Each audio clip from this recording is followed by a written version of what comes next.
The great hall of the Galactic Concord shimmered with cold, silver light. Towers of polished obsidian rose toward a vaulted ceiling where constellations from 100 worlds swirled in silent motion. Delegates from 63 species sat in silence, their robes whispering against marble floors. Many had lived for centuries. All believed they knew the universe better than any young race ever could. At the center of the chamber stood Ambassador Lena Voss. She was small compared to the towering Zenther or the multi-limbed Quarthai, but she held her ground without flinching. Her blue uniform, simple and clean, bore the Earth symbol, a pale blue dot wrapped in green. Around her, dozens of eyes stared, some glowing, some hooded, some blinking sideways. None blinked in sympathy. The High Speaker of the Concord, an ancient Zenther named Vorlak the Unwavering, rose slowly. His voice was calm, smooth, and final, like stone closing over a tomb. Species Terran Homo. Designation: Earth. Your actions threaten the peace of the Concord. Your ships trespass in neutral zones. Your broadcasts pollute the data streams with chaotic emotion. Your youth challenge our traditions without understanding them. Lena opened her mouth to speak, but Vorlak raised one long, bony hand. You had your chance to conform. You did not take it. Therefore, by unanimous decree of this council, Earth is hereby ordered to surrender all military vessels, dismantle its off-world colonies, and accept permanent oversight by the Concord Authority. A murmur rippled through the hall, not of dissent, but of expectation. Every species in history had bowed when faced with this command. Some cried, some bargained, but all obeyed. Lena's voice was steady, though her hands trembled at her sides. We've done nothing to deserve quarantine. We've offered trade, knowledge, friendship. We've even saved Zenther vessels during the Helios Nebula collapse. Is this how you repay alliance? Vorlak's face did not change. Alliance requires discipline. You show none. Your emotions override reason. Your leaders change every few years. You fight among yourselves even as you reach for the stars. You are dangerous not because you are strong, but because you are unpredictable. He turned away, signaling the end of her right to speak. You have 7 solar cycles. After that, Concord peacekeepers will enforce compliance. Resistance will be met with orbital pacification. The words hung in the air like poison gas. Orbital pacification meant bombs from space. Cities erased. No warning. No mercy. Lena walked out with her head high, but her heart felt like lead, far from the Concord's gleaming capital. Aboard the UN's Dauntless orbiting Earth's moon, Captain Miriam Kale watched the official broadcast on a cracked monitor in her ready room. The screen showed Vorlak's face, then cut to static. She didn't move for a full minute. Her dark eyes reflected nothing but the flicker of dead pixels. Miriam was 42. She had lost friends in the Belt Wars. She had commanded rescue missions during the Titan icequakes. She had walked through the ruins of Mars City after the sabotage. She knew what surrender looked like. She had seen it in the eyes of refugees, in the silence of abandoned stations, in the way some people stopped fighting when the odds turned against them. Humans weren't like that. Not all of them. She stood, walked to the bridge, and tapped the ship-wide comm. "This is Captain Kale," she said. Her voice was quiet but sharp, like a knife drawn slowly from its sheath. "All hands, listen close. The Concord just told Earth to kneel, to give up everything we've built, to stop reaching, to stop dreaming." She paused. On every deck, in every corridor, humans stopped what they were doing. Engineers wiped grease from their hands. Pilots unbuckled from sim chairs. Medics looked up from charts. They all knew something was coming. Other species might bow, Miriam continued. They'd never had to claw their way back from plague, from war, from nearly wiping themselves out. We have. And we didn't survive by asking nicely. She took a breath. The bridge crew watched her, hearts pounding. So here's my answer to the Concorde. Not as a diplomat. Not as a politician. But as a human captain who's seen what her people can do when they're backed into a corner. She leaned into the mic. We will attack. Silence. Then dash cheers. Not loud at first, but growing. A mechanic slammed a wrench on a bulkhead. A comms officer pounded her desk. A young ensign wiped tears from his eyes and grinned. Back on Earth, the message spread like wildfire. In government bunkers, in classrooms, in factories, in farms, in space docks, people heard those words and stood taller. Some wept, some laughed. All felt something long buried rise up inside them. Defiance. The Concorde, meanwhile, did not panic. They did not even frown. They simply logged the statement as emotional outburst, low threat. After all, what could humans do? Their ships were slow. Their weapons outdated. Their tactics messy, fueled by rage and hope. Two things the Concorde considered weaknesses. But Miriam Kale was already moving. She called Admiral Cho, retired but still sharp as a laser. She messaged Colonel Rios, who ran the Mars defense grid. She reached out to Captain Diaz on the Proxima freighter Star Mule, who had once smuggled medicine through a blockade using nothing but fake distress calls and sheer nerve. One by one. The network responded. Not with grand speeches. Not with declarations of war. But with quiet, urgent messages. Ready. Standing by. Tell me where to hit. Miriam didn't plan to win a fair fight. Humans never had. They won by doing the unexpected. By turning weakness into surprise. By fighting not just with ships, but with everything. They were stubborn, clever, desperate, and full of fire. She looked out the viewport at Earth, blue, fragile, alive. Her home, not just a planet. A promise. A million stories, a billion dreams, all wrapped in thin air and oceans. The Concorde thought fear would make humans surrender. They didn't understand. Fear had shaped humans for millennia. And every time, humanity had stared it down and kept walking. Miriam turned to her first officer, a quiet man named Elias, who'd grown up in the Jakarta flood zones. Prep the Dauntless for silent running, she said. And send this to every human ship in range, military or not. If they come for us, we don't run. We hit first. We hit hard. And we hit together. Elias nodded. No salute, no drama. Just action. Far away, in the heart of the Concorde capital, Vorlak received a short report.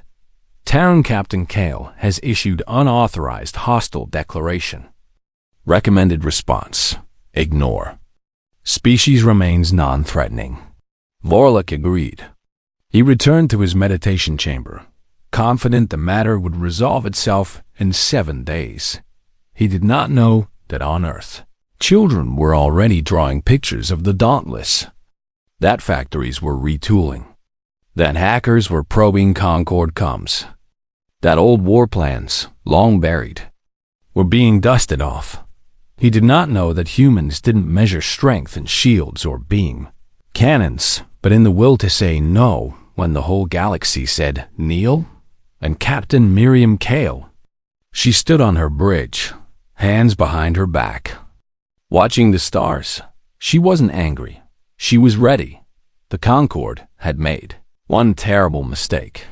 They had told humans they couldn't fight, and humans had spent their entire history proving that wrong. The Concorde expected silence. They expected fear. What they got was noise, human noise, and it spread faster than any of their analysts predicted. Across Earth, Mars, the Belt, and the new colonies near Proxima, people did not panic. They organized. Old networks, dormant since the last crisis, flared back to life. Neighborhood defense groups checked their comms. Engineers rerouted power through hidden lines. Farmers shared fuel. Kids memorized emergency codes. It wasn't perfect. It was messy, loud, and full of arguments, but it moved. Fast. Captain Marion Cale knew the Concorde would watch for big moves. Fleets gathering, weapons testing, obvious war plans. So she did the opposite. She made everything small, quiet, hidden in plain sight. She didn't call for a grand fleet. Instead, she sent a single line of code through a civilian freighter's navigation log. Phoenix wakes at dawn. Only 12 people in the whole system understood it. They were enough. On Luna Base, retired Admiral Cho, once grounded for reckless strategy, slipped into an old command bunker beneath the crater Tycho. His hands, wrinkled but steady, danced over a console that hadn't been used in 20 years. He didn't need a fleet. He needed eyes. And humans had eyes everywhere. Mining drones, weather satellites, even school telescopes with upgraded lenses. Within hours, a new net of observation formed, one the Concorde wouldn't notice until it was too late. Meanwhile, on Mars, Colonel Reyes quietly shut down 3 major defense platforms, then powered up 17 hidden ones built into canyon walls and lava tubes. The Concorde had maps of human military sites. They didn't know about the ones carved by volunteers during sandstorms. The truth was, humanity had never fully trusted peace. After centuries of wars on their own world, they knew safety was an illusion. So they built backups, hid fuel, stored parts, trained kids in emergency drills that looked like games. Now, all of it mattered. Miriam stood on the bridge of the Dauntless, watching as ships across the system went dark. Not dead, just silent. Engines cooled. Transponders switched off. Comm shifted to tight beam bursts, bouncing off asteroids, moons, even old space junk. To the Concorde, it looked like humans were hiding. In truth, they were repositioning. The Dauntless itself slipped behind Jupiter's massive shadow, using the gas giant's radiation belts to mask its heat signature. It wasn't elegant. It wasn't clean like Zenter cloaking fields. But it worked. Human tech wasn't about perfection. It was about making do with what you had, and pushing it further than anyone thought possible. While the Concorde debated how to gently enforce their ultimatum, humans were already 3 steps ahead. Back on Earth, history teachers began showing old videos in class, not of battles, but of moments when humans refused to quit. The Warsaw Uprising, the moon landing, the rebuilding after the Great Floods. The students didn't just watch. They talked. They argued. They asked, what would I do? In space docks, engineers welded extra armor onto cargo haulers. Not to make warships, but to make them survivable. A freighter might not shoot lasers, but if it could crash into a Concorde sensor array at full burn, that was a weapon too. The Concorde still didn't understand. To them, war was orderly. Fleets met in open space. Terms were exchanged. Surrender was logical. But humans have fought in mud, in snow, in broken cities with bricks and bottles. They knew war wasn't clean. It was ugly, personal, and full of surprises. One such surprise came from the belt. Young pilot Myra Chun, only 23, led a team of asteroid miners in modified rock hoppers. They didn't carry guns. They carried magnets, thrusters, and timers. Their mission? Redirect 3 small asteroids into high orbits near key Concorde monitoring zones. Not to hit anything, just to create false readings. To make the Concorde think fleets were forming where none existed. It worked. Concorde patrols split to investigate ghosts. Another surprise came from Titan, a group of terraforming scientists, led by Dr. Aris Thorne, rewired their atmospheric processors to emit low-frequency pulses. Harmless to life, but perfect for jamming xentograv sensors. The pulses mimic cosmic background noise. Only someone who knew what to listen for would notice the difference. And the Concorde didn't. Miriam smiled when she got the report. "They're looking for weapons," she told her first officer. "But we're fighting with everything we are. Our minds, our history, our stubbornness." She remembered her grandfather telling her about the old wars on Earth. "We didn't win with the best guns," he'd said. "We won because we cared more." Now, the whole species was proving him right. Still, doubt crept in sometimes. Late at night, alone in her quarters, Miriam wondered if it was enough. The Concorde had ships 10 times the size of the Dauntless. Their shields could stop planet killers. Their weapons could slice through steel like paper. But then she'd remember something simple. The Concorde had never been hated. They'd never crawled through ruins searching for a sibling. They'd never starved and kept sharing food. They'd never loved something so much they'd die to protect it. Humans had. That was their edge. Out near Neptune, a tiny research vessel, the Wanderer sent a final message before going dark. Its crew, 3 scientists and a cook, had volunteered to test a new idea, using ice comets as signal mirrors. By adjusting the comet's surface with lasers, they could bounce encrypted messages across the system without using radio waves. The Concorde watched for signals in the air. They never thought to look in the ice. The message reached Miriam. "CometNet active." "All clear." She nodded. No fanfare. Just another piece in place. The Concorde, meanwhile, grew impatient. Their spies reported confusion. No major fleet movements. No declarations of war. Just quiet. Too quiet. Vorluk called an emergency session. "Are they preparing a trap?"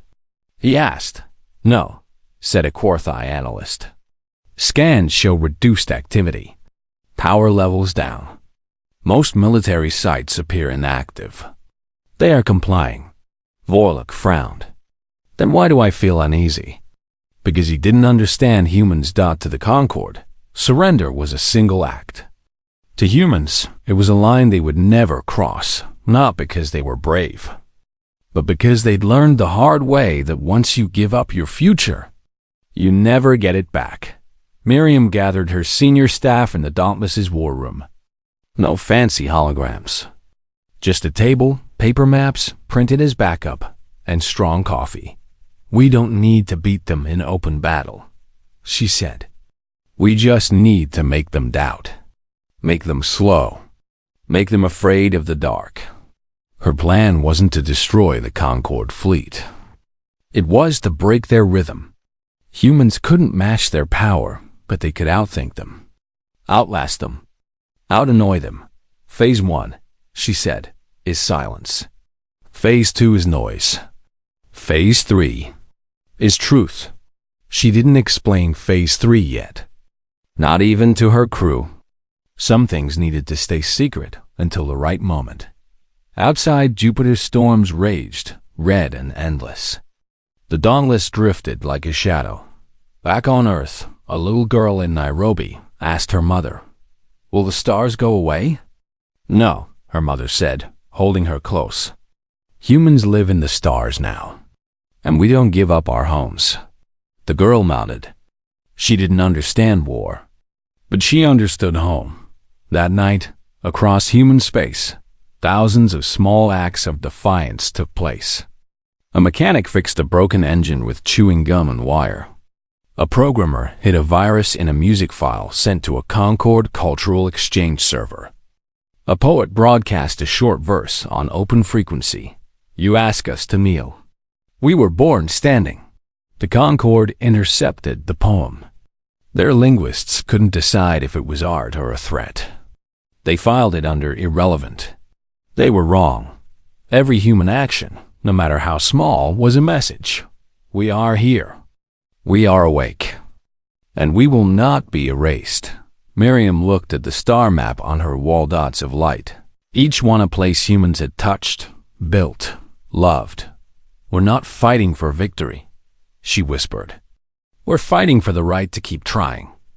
And that, more than any weapon, was what scared the Concorde most, even if they didn't know it yet. The Concorde expected humans to hide. Instead, humans struck first, and they struck where it hurt most.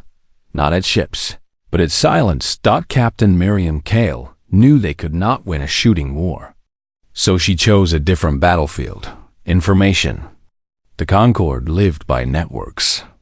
Their fleets moved as one mind, linked by gravitic relays, massive stations floating between stars that carried commands faster than light. Without them, their unity would break. Miriam's plan was simple: cut the wires. 3 relay stations orbited near the edges of human space. They were lightly guarded. Why protect something no young species could even understand? The Concorde saw them as boring infrastructure, like roads or pipes. Humans saw them as targets. The attack began not with a bang, but with a whisper.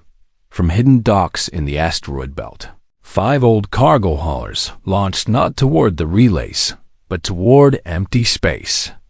On board, volunteers from Earth's last generation of analog engineers worked fast. They stripped engines, rewired power cells, and bolted stolen Zenther signal dampeners, salvaged from a wreck years ago, onto the hulls. The ships weren't fighters. They were bombs with brains. Miriam led the Dauntless on a false path, flying loud and bright toward Mars, broadcasting fake distress calls. The Concorde took the bait. Patrols turned toward Sol's inner planets, drawn by the noise. While they watched, the real strike force slipped past Jupiter's shadow, silent and cold. At Relay Station Theta 7. The Zenther on duty noticed nothing unusual until their screens flickered, then died. A small ship, no bigger than a shuttle, docked unnoticed at a maintenance port. 2 humans in patch suits cut through the outer hull with handheld lasers. Inside, they planted shape charges on the main data core. No killing, no fighting, just precision. 10 minutes later, Theta 7 went dark. At Relay Nu 12, it was even simpler. A disguised mining drone programmed by teenagers on Ceres floated close, pretending to scan for ore. Then it unleashed a focused electromagnetic pulse, cooked from old microwave parts and boosted by stolen Concorde tech. The relay's circuits fried. Lights died. Silence spread. The third relay, Gamma 9, was the hardest. Heavily watched. But humans had one advantage. They were unpredictable. Captain Diaz of the freighter Star Mule, the same one who once smuggled medicine through blockades, faked the reactor meltdown. He broadcast screams, fire alarms, and desperate pleas for help. A Concorde rescue vessel, bound by ancient codes of aid, moved in to assist. As it docked, Diaz's crew opened hidden panels in their cargo bay. Not weapons magnets. Powerful ones.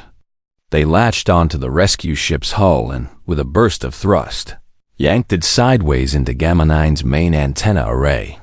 The crash wasn't huge, but it was enough. The relay spun off axis. Its signal scattered. Useless. In less than 6 hours, 3 key nerves of the Concorde's network were severed. Panic rippled through their command channels, but slowly, like syrup. Without the relays, messages took hours, even days, to travel between fleets. Orders arrived late. Patrols doubled back. Ships fired on shadows, thinking they were enemies. For the first time in centuries, the Concorde was blind. Miriam watched from the Dauntless, now hiding in the rings of Saturn. Dust and ice hid her ship like a blanket. On her screen, red dots. Concorde ships began moving in confused loops. Phase 1 complete, she said. Now came Phase 2. Noise. While engineers cut the Concorde's nerves, human hackers opened their mouths. From basements, space stations, and even old internet cafes on Earth, coders unleashed a storm. They didn't attack firewalls. They flooded comms with voices. One stream played Martin Luther King's I Have a Dream, speech looped, layered with children singing folk songs from 100 cultures. Another sent recordings of whales, of rainstorms, of a grandmother telling a bedtime story in Swahili. A third played only laughter, real, unscripted human laughter over and over. The Concorde filtered out threats. They didn't know what to do with joy.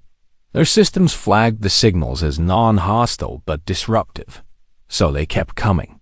Louder, deeper, into every channel. Even emergency bands. On a Zenther warship near Pluto, a young officer heard a lullaby his species hadn't sung in millennia. He didn't understand the words, but something in his chest tightened. He asked his commander, "Why are they sending us music?" The commander had no answer. Meanwhile, Miriam launched the next move. Human ships, freighters, scouts, even retired tugs began moving in strange patterns. Not toward Concorde lines, but around gas giants, moons, and dead comets. They fired no weapons. Instead, they dropped reflective panels, old satellites, and junk wrapped in foil. The debris spun in gravity wells, creating false radar ghosts to the Concorde. It looked like hundreds of ships were forming a massive fleet. In truth, it was 10 ships and a lot of trash but fear fed on uncertainty.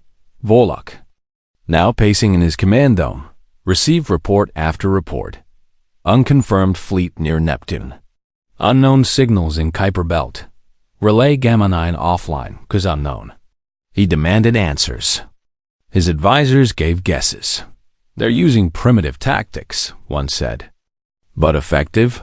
Primitive? Vorlok snapped. They cut our eyes and filled our ears with noise. That is not primitive. That is cunning. Back on Earth, people watched the news with grim hope. They saw no battles, no explosions, just quiet updates. Relay Theta 7 silent. Concorde patrol withdrawn from Mars orbit. Unusual activity near Saturn. They understood. The fight wasn't in the sky. It was in the mind.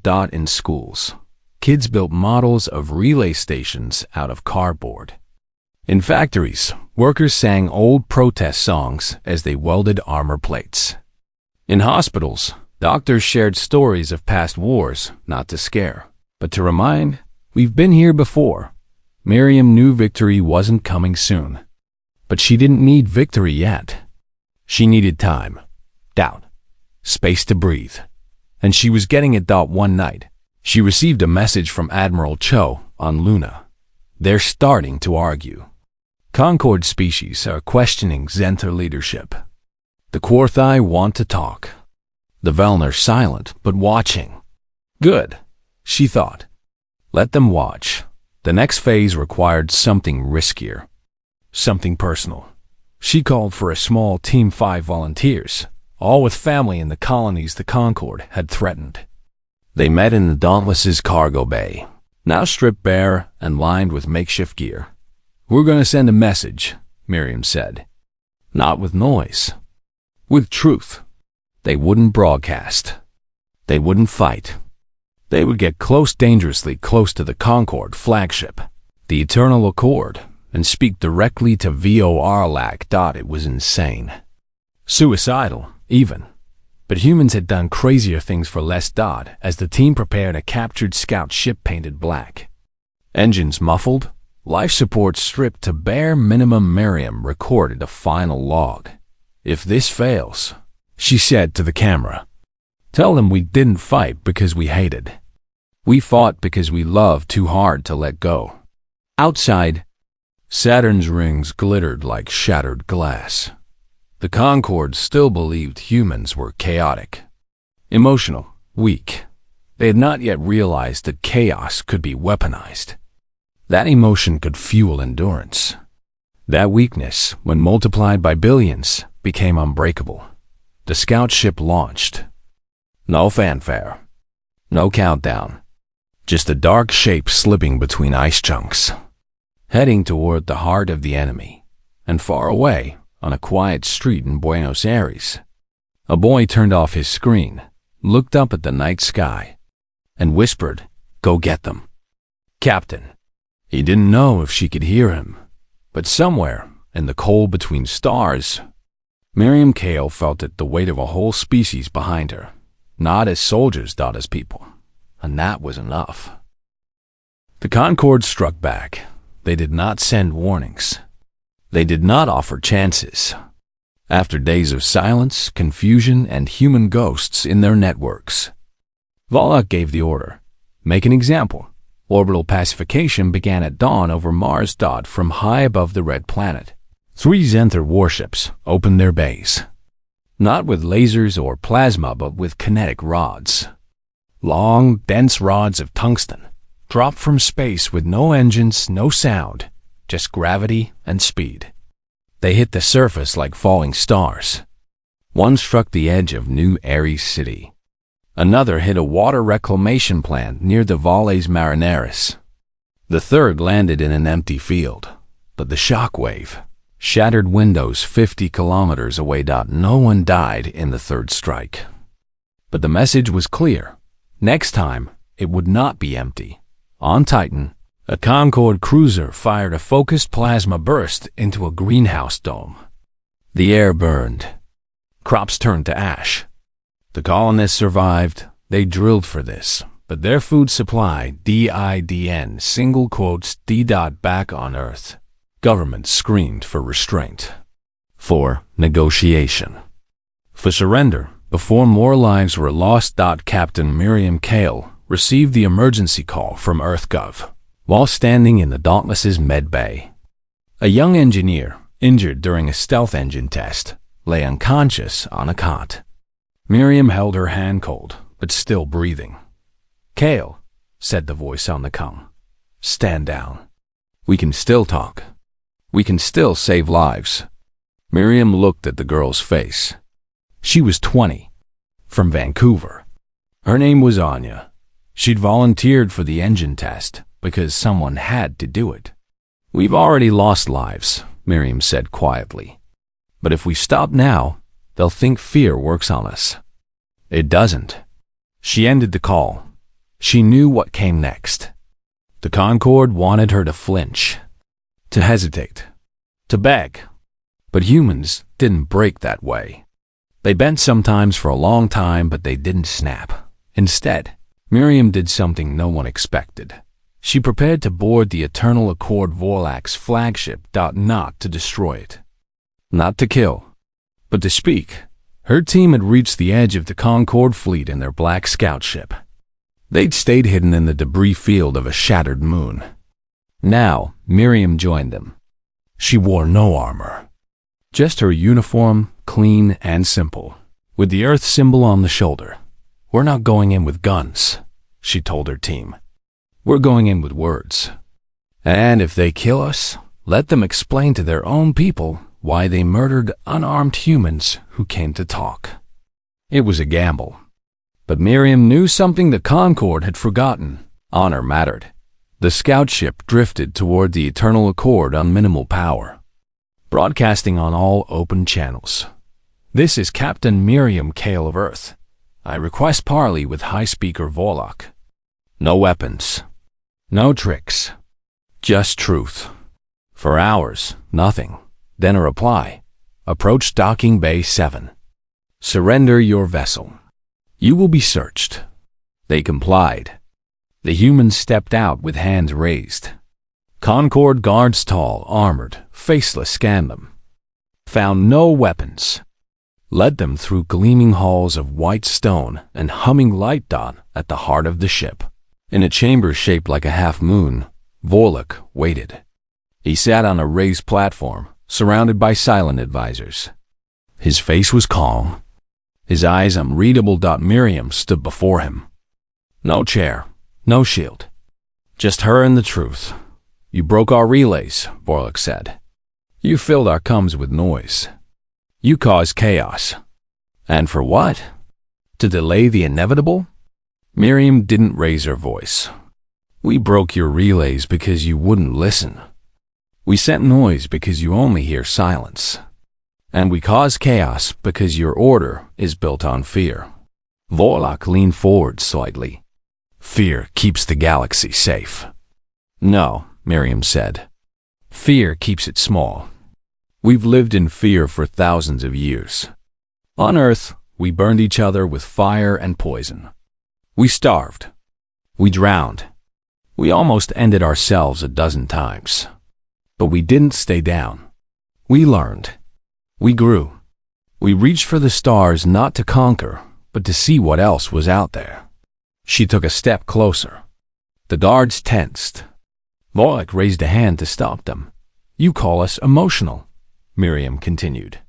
But your logic has no heart. You see surrender as wisdom. We see it as death. You've never lost your home, we have, over and over. And every time, we rebuilt. Not with better walls, but with better dreams. She reached into her pocket. Not for a weapon, but for a small, worn photo. She held it up.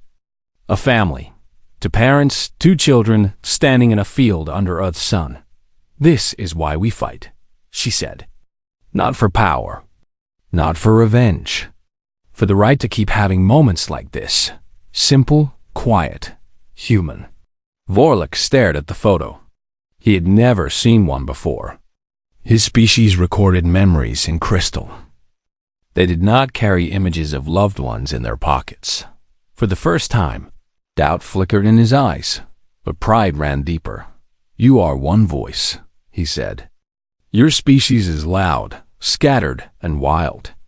You cannot stand against the Concord. Maybe not, Miriam said, but we don't have to win. We just have to make you think twice. She turned to leave, then stopped. One more thing, she said.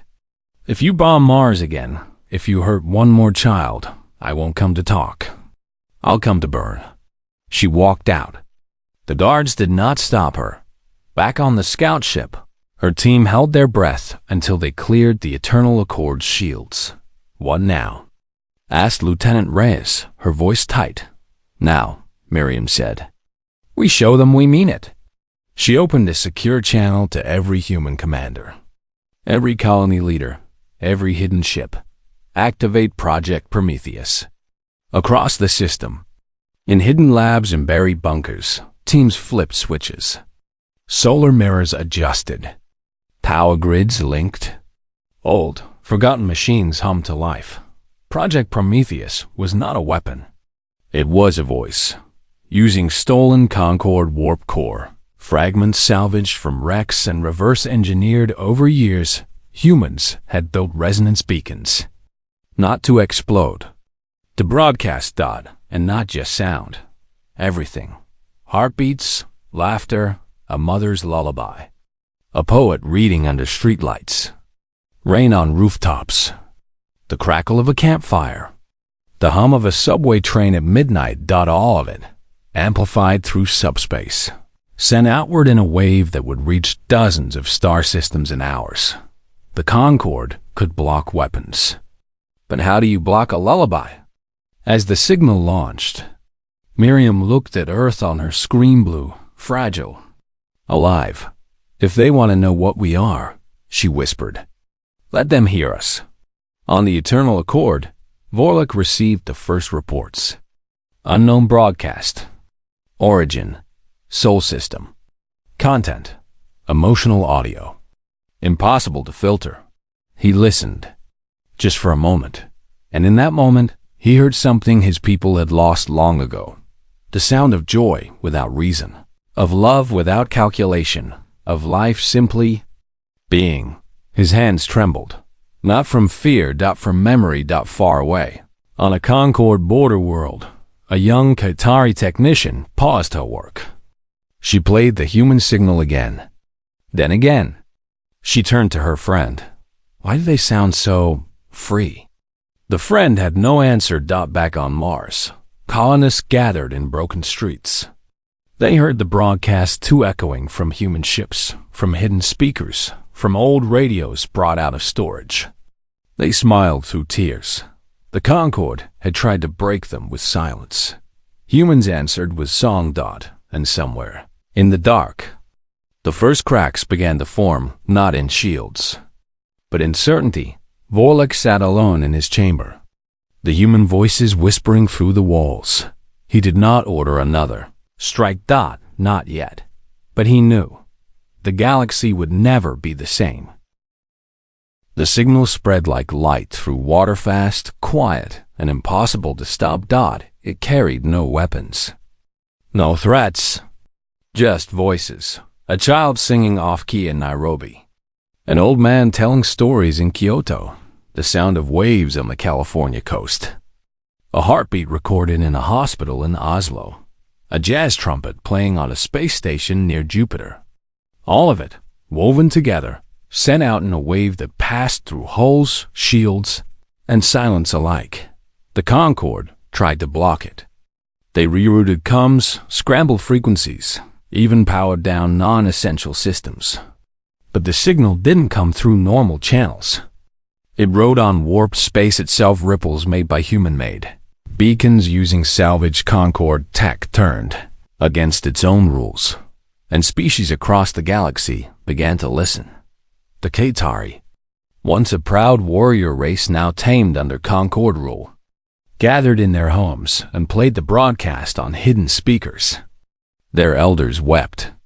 "This is what we used to sound like," one whispered, "before we learned to be quiet." The Velm, who value courage above all, sent quiet messages to human ships. "We hear you. We see you." Even some Zenther officers, raised to value logic over feeling, found themselves unable to delete the files. They played them at night, alone, trying to understand why something so simple made their chests feel tight. Vorlok felt the shift.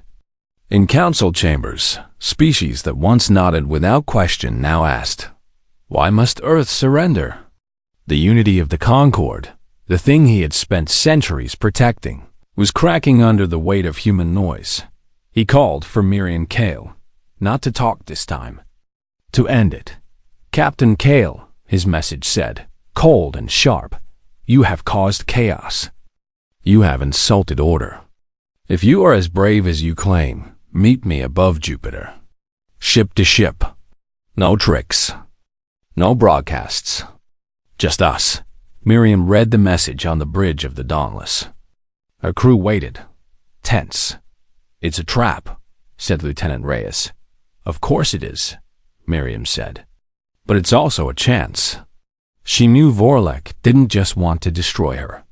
He wanted to prove humans were reckless, emotional, unworthy. If she ran, he'd be right. If she fought with rage, he'd be right. But if she showed him what humans really were, what they'd always been, he might finally understand. She accepted. The Dauntless flew alone toward Jupiter's swirling storms.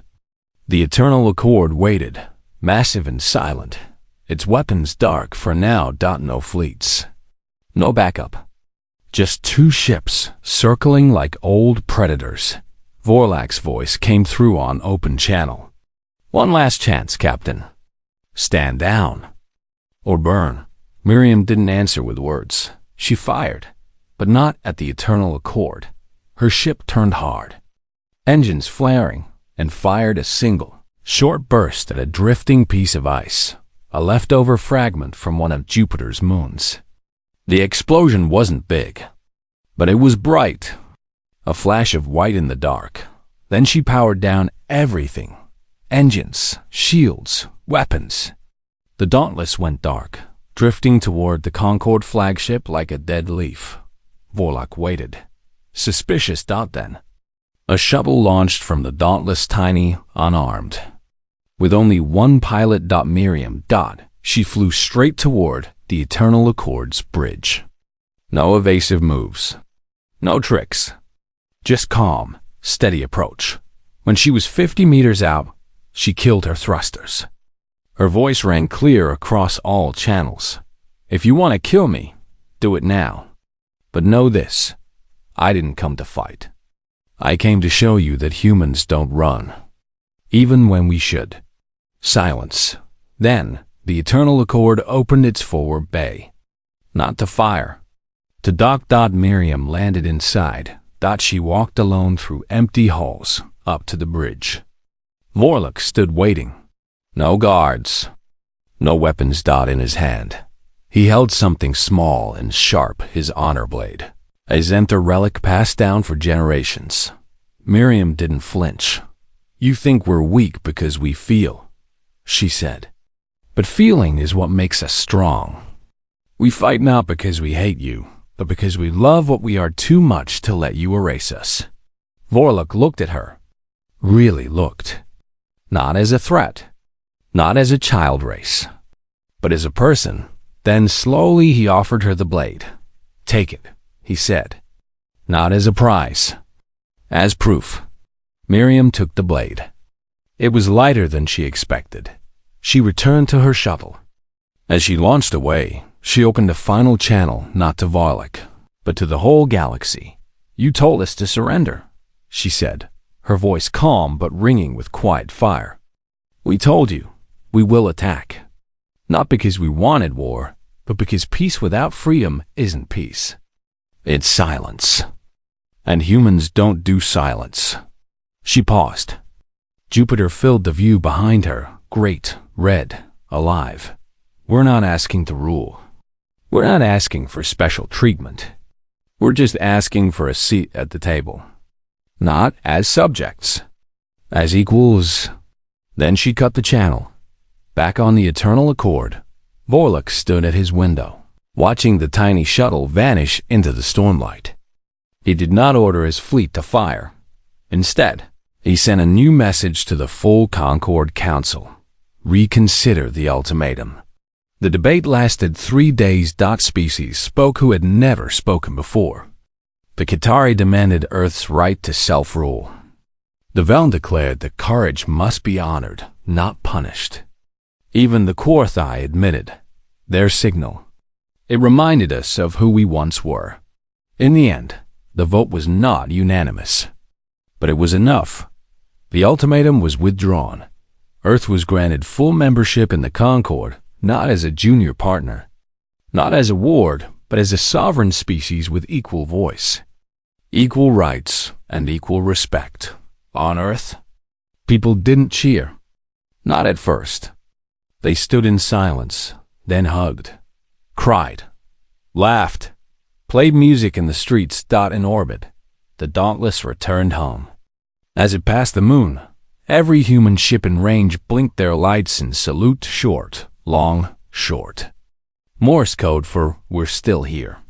Miriam stood on her bridge, the Zenther honor blade mounted on the wall behind her. Not as a trophy. As a promise. She knew peace wouldn't last forever. Conflicts would come. Mistakes would be made. But now humans had a voice. And they would use it, not just to speak, but to listen. Because that was the real secret. Humans weren't special because they fought. They were special because they never stopped trying to be better. Even after they'd been knocked down. Far away. On 100 worlds, young aliens began learning Earth languages. They played human music. They asked their parents, "What's it like to dream with your eyes open?" And in the halls of the Concord, a new rule was quietly added to the oldest laws. No species shall be judged by its weapons, but by its will to stand when kneeling would be easier. Miriam never became a hero in the old sense. She refused medals, gave no grand speeches. She went back to flying, back to teaching, back to walking the streets of her hometown under real rain and real stars. But every year, on the day the signal went out, humans across the stars played that old broadcast, not as a memory, but as a reminder. We were told to kneel. We chose to stand. And in choosing, we showed the galaxy that sometimes the quietest voices carry the farthest.